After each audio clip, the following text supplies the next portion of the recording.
So, what have you all got for us this week?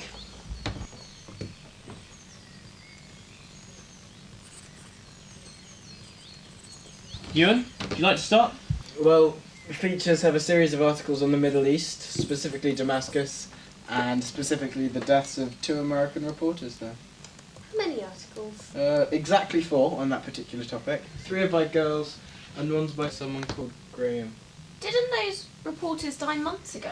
In August? Well, yeah, they did, but we're counting on people either not knowing that or not reading at all, which I believe is our motto. That was never written down. So do you have anything else for us, Ewan? We got a collaborative sort of editorial article about Facebook. It's sort of a continuation from the one last week, only this one's different. It's about likes, not comments. And we've got an exploration into the condom industry and its influence on the Leveson inquiry. And finally, we've got a piece from a new writer dealing first-hand with depression and its consequences. Oh, fuck that. We always have one of those. Can you not just change the use of every word of depression to schizophrenia? And depressed to schizophrenic. No, I can't do either of those things, especially the last one. It would probably push the poor girl over the edge. Well, exactly. That will then give us a student suicide for next week's issue. You know, it gives us another headline. We've got to keep the wheel turning, guys. She has a point. Do any of you not have a fucking clue what you're saying? Oh, Martin has a degree, by the way, guys. First rule of advertising, don't let your clients think you're a loose cannon. Don't bite the hand that feeds. You think you can push everyone's button to turn everything into a hot story, but you're going to lose the funds to publish pretty sharpish. Oh, we're going to lose the funds to publish. You see, that's all right, because I thought there was some kind of moral issue. There probably is a moral issue involved. I had a friend who committed suicide once. It took us ages to cut through the rope. It's not a very nice thing to do.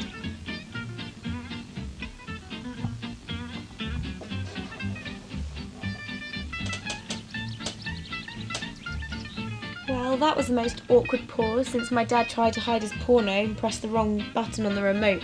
Freeze framing, double cum shot. One throbbing cock for each of my 10-year-old eyes. Was that meant to be less awkward? It's like Rousseau once famously quipped. Well, look who just stepped in. Oh, God. Yeah, that's it. That's what they'll say when I walk into a room. They say, oh God. James Dantey, Mr. Television. How are you? Good, mate. Good. I take it we've all got a minute? Actually, we were just having our team meeting. Where's the team? Barclays Babes? Their plane? Crash over the Alps? Seriously, James, we were trying to have our meeting. I'm just trying to crash it. Alright? Actually, I'm on my period, which doesn't look dissimilar to your face.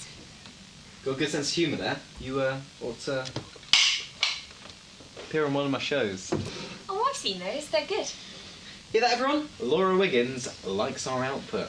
Highest praise bloody imaginable. Oh, I don't know about that. I don't watch too much TV. So why would you watch student TV? I just think it's admirable what those student media people do. Bouncy, why are you here? Thinking I'd let you know about a new project I got on the go. Great, so can you fuck off now then? Why? Well, you've told us that you have a new project on the go, and now that we've heard that wonderful news, you can fuck off. Actually, I'd rather not. You see, Jeff told me the other day he wants to see more intramedia involvement. So I figured I'd sit in on the meeting, hop aboard the good ship Scrutineer, and see how you guys work. Guys, I've got a headline for the front page. Student TV head is massive cunt. Oh, a photo of me leaving Freddie Mercury building, I suppose. Like, James Banty leaves Media Hub in shame after being outed as a massive cunt.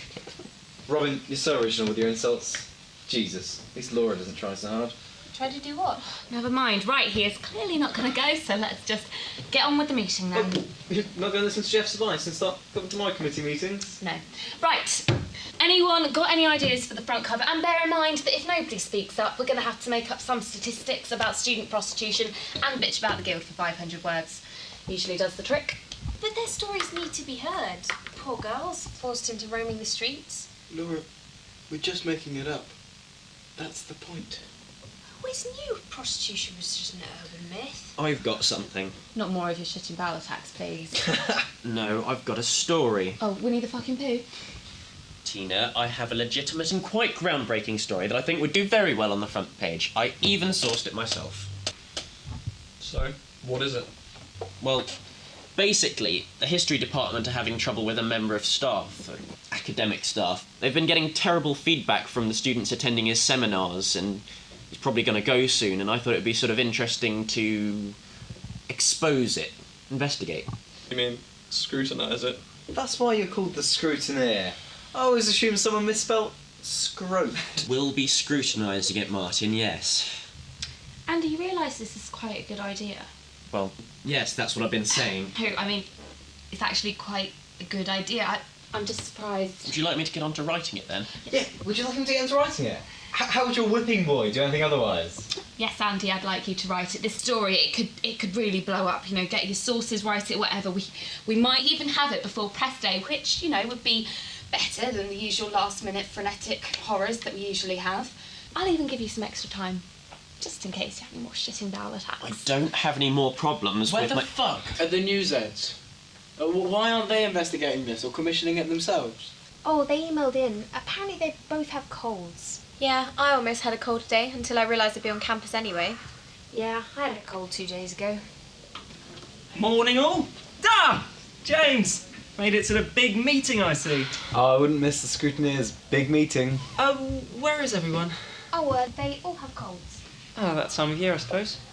All year round. You know what, Bounty? For a man named after a ship, you really are a titanic prick. I'll pretend not to have heard that, Tina. Just let me remind you that we are all adults here. Now, the reason I actually came in this morning was to give you all an envelope which was mistakenly delivered to my office. A strange mix-up, I know, but... No, it's not. It happens all the time. Yes, well, I'm beginning to think our postman's illiterate. He has a master's degree in sculpture, you know. Can we have the letter then? It's right there.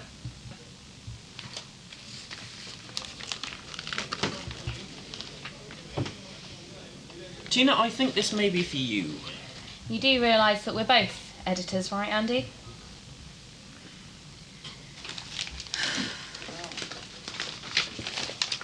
Dear editors, I am a disgruntled PhD student by the name of John, studying at the university. Later today, I will blow up a portion of the city in an act of politicised zealotry in aid of my cause.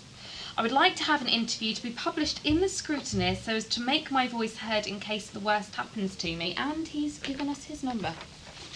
Wow. Oh my god, this is horrifying. Yeah, but one hell of a story. Tina, I'll have to report this man. Can you give me that number immediately, please? Sure, just after I've interviewed him. Have you gone utterly insane? Not half as insane as this guy. In aid of my cause, cracking.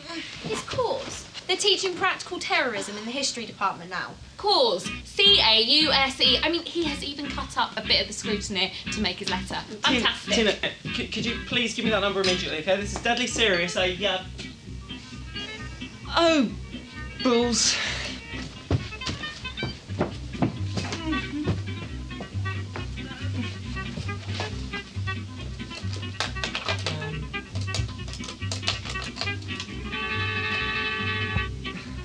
Oh, hi, yes, Julie, hi, yeah, it's me. Now, don't, panic, but the police may come calling. Now, just, everything's fine, just tell them that I've been in conference all day. Because that's true, isn't it? Isn't it? Isn't it? Okay, good. Oh, wait, also, doesn't your husband work in John Lewis? Yeah, okay, right, that's fine. In that case, you may, you may want to, just kind of, no, actually, yeah, no, never mind. I didn't say anything about John Lewis. No, I said Robert Sales. No, everything's fine. I know nothing about anything, and I'm in conference all day. Okay, thanks, Julie. Okay, bye. Thanks. Are you going to police? What am I gonna say? I mean, I've got no proof. They're gonna think I'm either crazy or when a bomb actually does go off in city centre, I was behind the whole thing and got cold feet. There's not any fucking morals around here. We got Tina egging on a terrorist, Jeff too much of a wimp to do anything about it, and the rest of you are just sitting around waiting for something interesting to happen. Does no one else find this all absurd? So Andy, where did you hear about this big news story though? Well, I was in the history department earlier waiting to be buzzed in for a meeting with my personal tutor, so I picked up the internal phone and heard a conversation that was already going on between my personal tutor and someone else on the same line on another phone. You overheard this? On the phone? Yeah, I'm surprised it doesn't happen more often. There are about 4 internal phones in that building. but it seemed too juicy not to use, so I just recorded some of it on my phone. Just held it up to the receiver and pressed record.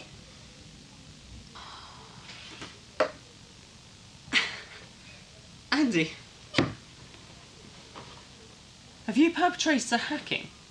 No, I... Andy, you can't do that. It's like putting yourself on the sex offenders register. Look, I didn't hack. It wasn't hacking. I just picked up the phone and overheard a conversation that clearly wasn't even entirely private. It was a semi-hack, if anything. Oh, great! So nothing worse than a flaccid hack where you finger the phone but can't quite summon the depravity to whip off your kecks and really invade someone's privacy. You want it so bad, but your body keeps letting you down. It's been a long day at the hummus mines. You've had too many chai lattes. You can't quite commit to a full hack, but you're still tempted. Instead of wrenching out their secrets like you're ploughing for moist gold, just massage them slightly with your dislocated little finger, you spineless fuck!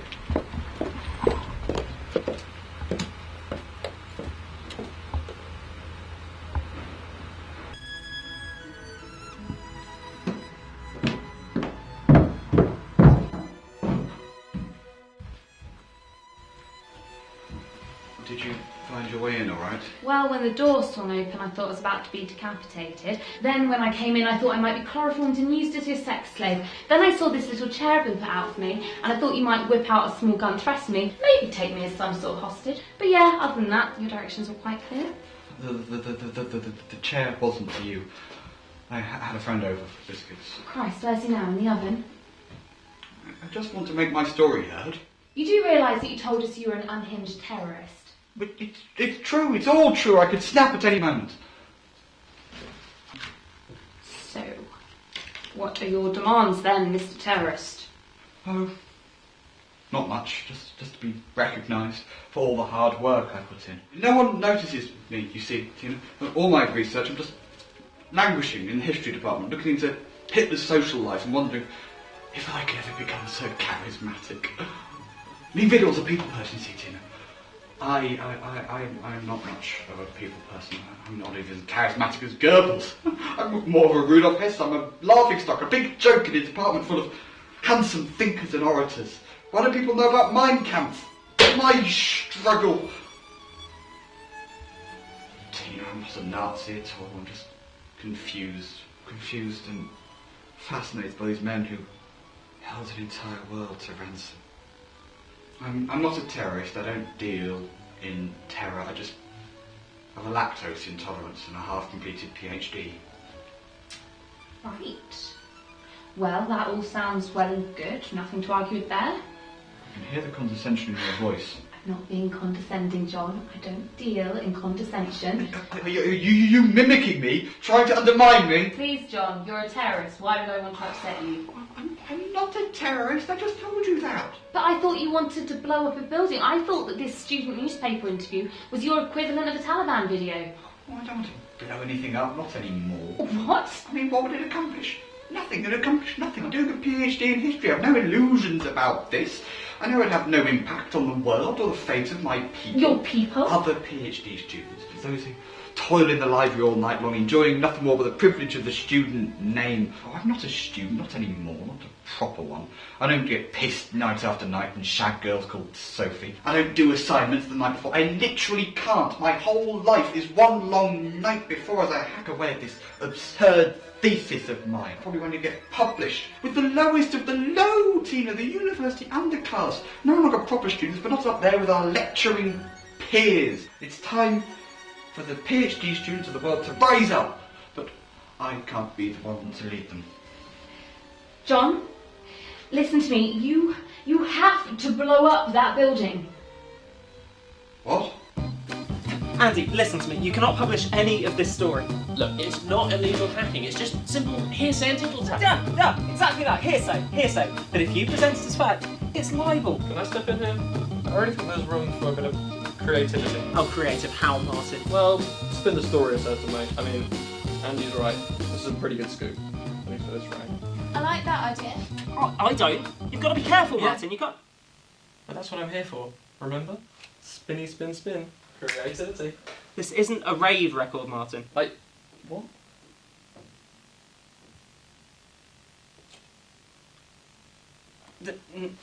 Nothing. Look, just do what you do then. So what are we doing then? apart from waiting for Jeff to get arrested. I was thinking Andy could write a separate front page story on a more nondescript topic and work in some allusions to the story we're trying to break. Like a sleight of hand? I'm just thinking outside the box. Oh, you're too right, you're outside of the box. You're so far outside the box it's barely visible. To you, the box is a lift, plummeting down a mine shaft, crushing conventional wisdom like the bones of Welsh workers. Spare me the tired similes. Is the line also so far away it's begun to curve like the horizon? You're wasting your talents here, love. Go somewhere more appreciated, like the sun. Fuck off! No, I'm serious. Why don't you write those pithy comments they decorate page 3 with? At least you'll be providing a service for the men of Britain. It's also the only way you're going to give anybody an erection. Sorry, Mike, say it all again. Didn't point out the recording volume high enough. Ooh, am I on TV? Yep, it's my new documentary, James Bounty on The Scrutineer. Oh, how wonderful. This'll be impartial. Oh. Totally impartial. You know that moment when you find out your dad's been playing around behind your mum's back? The guy's seen 6 women in as many months, but your entire opinion of him is, on the surface, entirely unchanged.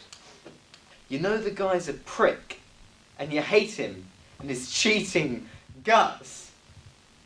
But you know him, and you've come to love him, and feel completely impartial when it comes to his extramarital habits. Yeah, it'll be as impartial as that. What does that mean? Che significa preparate para morir, signor periodicombre? Now, if you'll excuse us, we've scheduled a talking head interview with the Vice-Chancellor. The same one whose charity donations you outed as embezzlements? Yeah, totally fucking impartial.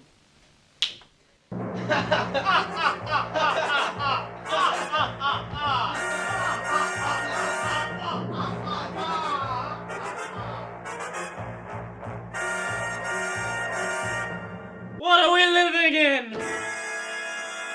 But Tina, don't you see there's no reason to go through with any of this? Even if the story gets published, people, they won't understand. They'll just think I'm some nut.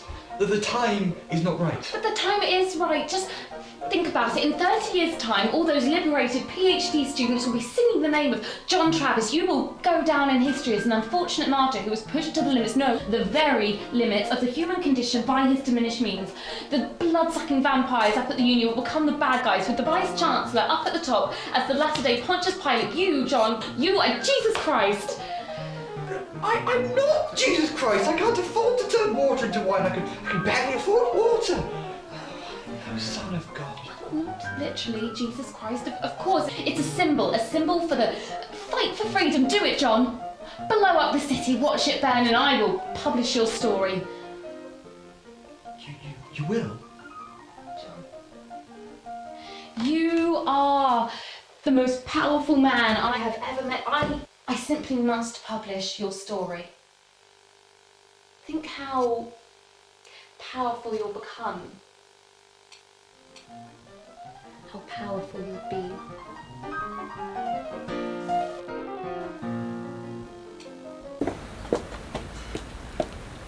Hi Andy, it's me. Yeah, it took a while, but I got the story. Yeah, like I said, it took a while, but I got the story. Maybe subtle, Martin, but it's the strangest thing I've ever written. Oh, Andy, you can't drop it now. You've been working on it for 20 whole minutes. You've only been working on this for 20 minutes. Seems more like 25. What's going on? Oh, I guess you weren't here when we found out that Andy was a hacker. That's where your fantastic scoop came from. Andy's a hacker. He doesn't even know how to work Google. We've been through this. It wasn't a hack. So you're going to publish it anyway? Look, don't worry about it. We've got another story. Let's just go with that. Leave this one for now, because if the uni find out that Rebecca Bloody Brooks here has been hacking phones, we'll be for it in a big way. It wasn't a hack! In fairness, we did this before we knew you even had a story. We assumed it was some nut job. Well, he is a nut job, but he's going to blow up part of the city, so I'd say that his front page status is pretty much assured, along with my interview with him on pages 2, 3 and 4 in massive letters. Well, I've been slaving away at this for 20 minutes, and you come in, and Martin turns around and says we can pull it. This was all for nothing? Well, yes, but, you know, we might still publish it, just not right now. He's only doing it because he fancies you. All he does is think with his tugged-out cock. You've got to control yourself. Stop saying yes to all the females. You got the libido of Russell Brand on Viagra! I don't know what a libido is, so I'm going to assume that's a compliment. It means you're one dick-informed decision away from becoming a total filthy sex pest! Hey, I don't know about that. I just fuck things, okay? Tall girls, small girls, lusty girls, busty girls. I fucked a chair once. It's all chemical, Andy. Nothing to be ashamed of. You're just a glass-eyed wank merchant! Andy, he is not a merchant, he doesn't sell things, he is more a wank spiv, constantly trying to offload his substandard wares onto others, but having to haggle and haggle until bringing it down to nothing more than a mere tickle. So please, stop moaning at Martin and just accept that we cannot publish your article this particular week. Great though it may have been, we cannot spend the next 3 years down under playing mummies and daddies with the Murdochs and the rest of the other little rascals, okay? Do you hear what I'm saying? Hot water. And not good hot water. Remember when Sheffield's Rag was sued by their uni and the editor's marks went down? They put it on the front page because he tried to top himself on results day. Quite like that. Sustainable journalism. Don't get any ideas. I'm not going to top myself. You will if the uni start hating you. There's nothing worse than that. But wouldn't Andy killing himself make our feature on depression more personal? It's already personal. It's written by someone with depression. Stop telling me to kill myself! Andy, please, just accept that we cannot publish your story this particular week. Alright. Fine. Whatever. Can we see what you've written anyway? Blimey, and these are the first-hand quotes you recorded. I get better quotes from a Happy Meal toy. What the fuck did you do to make him so boring? Do you secretly cut in and start discussing your sex life? Well, unlike some of us lusty vultures, I haven't undertaken any notable sexual activity in almost 9 months. I'm stunned. The women of Britain thank you. The plumbers of Britain, however, do not. Why do you hate me, Martin? Because you're inept. Tina! Tina! Tell her what happened, why I did what I did. I was going to be Jesus! Not dead? I have never seen that man before in my life. What? Did you persuade him to do that? He was getting cold feet. I needed that story. Well, looks like that terrorist failed. Apparently the bomb went off in his trousers. I thought you fled. Fled? No, I was just, in conference.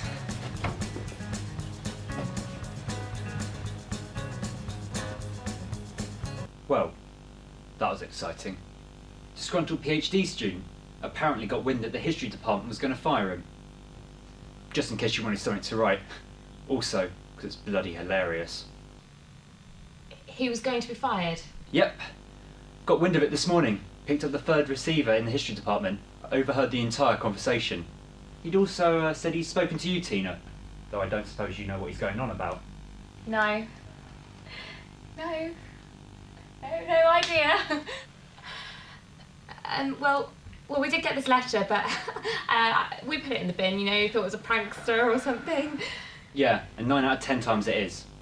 But, official crime stats aside, I'll be getting on. Cheers all. Cheers. Yeah. Well, at least we have our front page story and that interview. No, there is no way I am drawing any attention to this. No one is to know that there was a foiled terrorist attack, not our readers anyway. We have to feign total ignorance. That should be a challenge. We have to print this. It's a major scoop and we have so much inside stuff. No, we don't have to do anything. We can't even pretend to know anything about this because if there is so much of a story, then it will get traced back to us and to me and... Oh, getting cold feet now, are we? You were ready to let him blow the shopping centre to buggery half an hour ago, and now your reputation is on the line. You won't even publish the article. Get a backbone, Tina.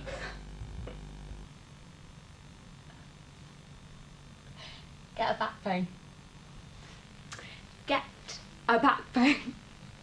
Dr. fucking Octopus is telling me to get a backbone. I'm sorry, just because you thought you had a story, you had something good to say that would stop you from crying. Fuck you, Andy! We're not publishing it!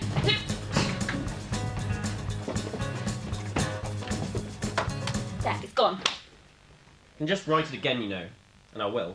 Oh, I wouldn't worry, Andy. Got it all on here anyway. Oh, you filmed something, James? Yes, Laura. This is a camera.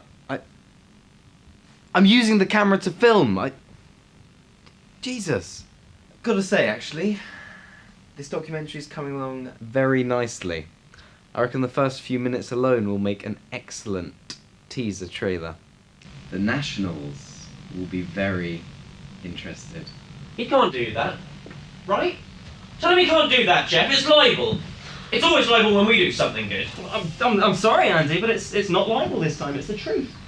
I mean, prosecuting James here for doing his job would be about as useful to us in the guild as some kind of brick trampoline. James, can I speak to you outside for a second? Just you and Bounty. Shouldn't I come too? I am your co-ed.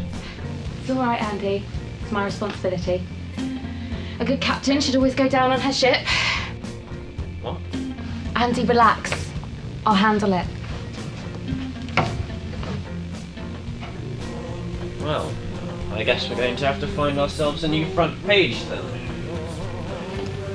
We could always write something about the student prostitutes, if they were real. I'm sure we can make something up. It's what we do here.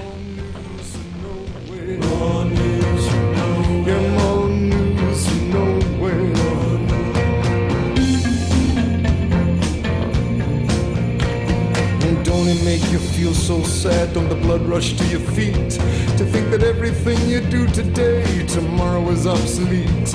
Technology and women and little children too. Don't it make you feel blue? Don't it make you feel blue?